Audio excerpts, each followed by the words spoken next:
बचपन से ही दिखने में सुंदर नहीं थी, लेकिन अमीर बाप की बेटी सृष्टि पर उसकी माँ जान छिड़कती। मेरी बेटी कितनी प्यारी है, भगवान सबको सृष्टि जैसी बेटी दे।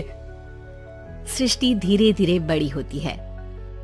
एक दिन सृष्टि की सहेली कहती है, तू दिखने में कितनी अजीब सी है, लेकिन मैं जानती हूँ हम सब में सबसे अच्छी शादी तो तेरी ही होगी। तेरे पापा अमीर जो है। अरे बता नहीं सकते यार, दहेज तो हर कोई देता है, ये क्या ज्यादा ले जाएगी अपने पति के लिए? अरे बड़े शहर में कोठी है इसके पापा की। अरे पापा की है ना, कौन सी इसकी है? इसकी होती तब तो कोई भी लड़का इससे शादी कर लेता। अरे पापा की मतलब पापा की है तो मेरी ही है ना? किसने कहा? अब तेरी तो तब होगी ना जब तेरा भाई ना हो। वैसे भी शादी के बाद सारी प्रॉपर्टी भाई के नाम होती है। सृष्टि समझ जाती है कि उसे किसी भी हालत में माँ बाप की सारी प्रॉपर्टी को अपने नाम करना है, लेकिन कैसे? एक दिन सृष्टि का भाई शीनू कहता है, बहन क्या कर रही है? तुझसे एक बात करनी है। अरे हाँ करना, मैं तो तेरी बहन हूँ। बहन मेरी लाइफ में ना एक लड़की है, बहुत अच्छी है। मैं सोच रहा हूँ माँ और पापा से बात करूँ शादी के लिए। सृष्टि को समझ में आ जाता है कि भाई की शादी होते ही भाभी उसे एक दिन भी घर में बर्दाश्त नहीं करेगी। क्या बात है भाई, बताना कौन है वो?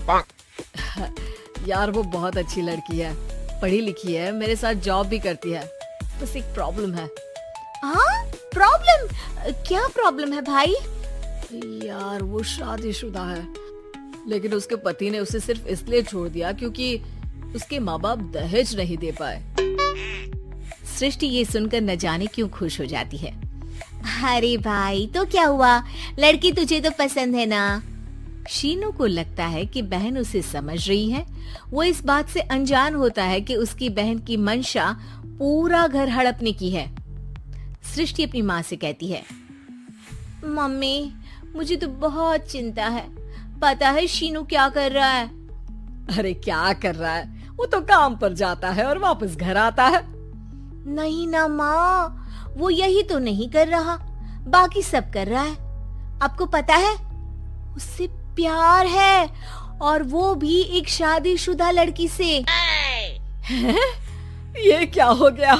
मैं सोसाइटी में क्या मुंह दिखाऊंगी? अरे तेरे पापा तो यही कहेंगे कि मैंने ही उसे बिगाड़ दिया है। माँ देखो, मेरी बात मानो, पापा पर भी विश्वास करने की जरूरत नहीं है। अब आप ही बताओ, पापा इतनी देर घर के बाहर रहते हैं क्यों? बोलो। अरे बेटा वो तो नौकरी करते हैं ना। तू बहुत भोली है माँ, पापा का ऑफिस तो 7 बजे खत्म हो जाता है, लेकिन देखो कितनी देर से आते हैं। अरे नहीं बेटा, ऐसी कोई बात नहीं है। सृष्टि माँ को एक औरत से बात करते पिता की फोटो दिखाती है। देखो माँ कैसे हैं पापा, मैं ना कहती थी कि पापा सही नहीं है। मैं तेरे पापा से बात करूंगी, दे फोटो मुझे। ओ माँ, वो तो डिलीट हो गई। लेकिन चल, तूने तो देख लिया ना, पापा से बाद में बात कर लेना। और हाँ, मेरा नाम बिल्कुल मत लेना। वीडियो अच्छी लगे तो लाइक और शेयर करें। अब क्या था, और कमेंट सृष्टि करके की माँ बताएं और पिता कैसा के लगा बीच हमारा झगड़ा वीडियो। होना शुरू हो जाता है। सृष्टि के मन में क्या चल रहा था कोई नहीं जानता था। एक दिन माँ, सृष्टि के लिए एक लड़का देखा है, वो लोग शाम को उसे देखने आने वाले हैं। और हाँ माँ, एक खुशखबरी, मैं और पापा मिलकर एक नया बिजनेस ट्राई कर रहे हैं। शाम को लड़का आता है, सांवले रंग का। सृष्टि को तो बिल्कुल भी पसंद नहीं आता। लड़की की माँ कहती है, लड़की का चेहरा तो कोई खास नहीं, लेकिन अगर मेरे बेटे को आप लोग सेटल कर दें तो मैं उसकी शादी आपकी बेटी से करवा दूं। सृष्टि को लड़का बिल्कुल पसंद नहीं था। उसे भाई पर गुस्सा आ जाता है। लड़के वालों के जाने के बाद कहती है, माँ देखा, शीनू मेरे लिए कैसा लड़का लेकर आया, न दिखाने लायक न सुनने लायक, सेटल भी नहीं, वो भी हम करे। अरे माँ, मैं जानती हूँ ये मेरी शादी किसी भी घर में क्यों करवाना चाहता है? अरे कैसी बात कर रही है बहन, तूने तो देखा ना, लड़के को मैंने ही मना कर दिया तुझसे शादी के लिए। जिसने लड़का बताया था उसने उसकी बहुत तारीफ की थी। बात आई गई हो जाती है, लेकिन सृष्टि का मन शांत नहीं होता। क्या करूं, कुछ समझ में नहीं आ रहा। मेरी शादी हो गई तो ये लोग पूरी प्रॉपर्टी शीनू के नाम कर देंगे। मेरे हाथ तो कुछ लगेगा ही नहीं। तभी सृष्टि को आइडिया आता है। वो किसी वकील को फोन करती है। जी देखिए, अगर आपके मम्मी पापा का तलाक हो जाता है तो आपके पिता की आधी प्रॉपर्टी आपकी माँ के नाम हो जाएगी, फिर उसे वो किसी को भी दे सकती है। सृष्टि अब माँ को बेटे के खिलाफ भरती है। माँ, शीनू पर नजर रखा करो। वो जिस लड़की के प्यार में है ना, वो शादीशुदा है। यहाँ आएगी, सारा पैसा, रुपया, जमीन, जायदाद सब हड़प लेगी। पापा का भी हाल तुमसे छुपा नहीं है। ऐसा ना हो कि मैं और आप एक दिन सड़क पर भीख मांगे।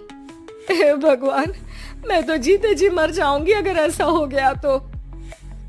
ऐसा हो गया नहीं माँ, ऐसा ही होगा। अभी समय है, आगे का सोच लो। मैं तो कहती हूँ पापा से आधी प्रॉपर्टी लेकर अलग हो जाओ। पापा की आधी प्रॉपर्टी भी हम लोगों को अगर मिल जाती है ना, तो अगले 7 जन्म सफल समझो। बेचारी माँ बेटी के कहने पर पति से तलाक लेकर अलग हो जाती है। सृष्टि अब पैसों से गाड़ी और अपने दूसरे महंगे शौक पूरे करने लगी। उसके दोस्त भी उसके पैसे इस्तेमाल करते। सृष्टि, कल तुम कहाँ थी? मैं सारा दिन घर पर अकेली थी। तो मैं क्या करूं? मैंने ठेका तो नहीं लिया है ना तुम्हें संभालने का। माँ को सृष्टि से ये उम्मीद नहीं थी। वो बैठकर रोने लगती है। वहीं उसका पति यानी कि सृष्टि के पिता आ जाते हैं। मैं जानता था कि तुम्हारा यही हाल होगा, तो आपने मुझे रोका क्यों नहीं? मैं रोकता तो तुम रुकती क्या? सृष्टि के कहने पर तुमने मुझ पर, अपने बेटे पर शक किया, लेकिन तुम ये भूल गई कि कैसे हम दोनों ने मिलकर जीवन में इतना सब खड़ा किया। माँ पति के गले लग जाती है। मुझे माफ कर दीजिए, मैंने आपकी कमाई का एक बड़ा हिस्सा गवा दिया। कोई बात नहीं, तुम साथ हो तो मैं ऐसी 7 प्रॉपर्टी खड़ी कर दूंगा। तभी वहाँ सृष्टि आ जाती है रोते हुए। माँ, वीडियो अच्छी लगे तो हमारे चैनल को सब्सक्राइब करें, लाइक करें और शेयर जरूर जब तक मेरे करें। पास पैसे थे तब तक ही वो मेरे साथ था। पापा, माँ, मुझे माफ कर दीजिए।